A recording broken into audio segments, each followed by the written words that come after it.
আপনার ফোনের internet speed কতটুকু সেটা কিভাবে বুঝবেন? প্রথমে যাবেন ক্রোম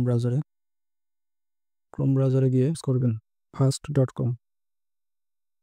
ফাস্ট.কম লিখে সার্চ করবেন, এরকম একটা ওয়েবসাইট আসবে।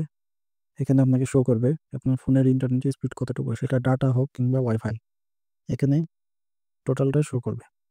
তো এখানে একটু স্ক্রল ডাউন করবেন, এখানে দেখাবে পিং কত, স্পিড কত, কোন সার্ভার এবং কত এমবিপিএস ডাউনলোড হচ্ছে। আরেকটা ওয়েবসাইট থেকে আপনি দেখতে পারবেন স্পিড কতটুকু, সেখানে সেটা হচ্ছে ওকলা স্পিড টেস্ট।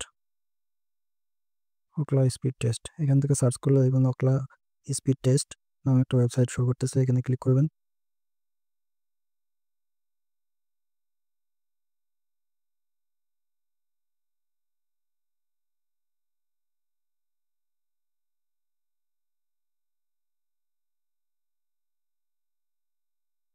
তো এভাবে আপনারা ওকলা থেকে ডাউনলোড স্পিড এবং আপলোড স্পিড দুইটাই দেখতে পারবেন।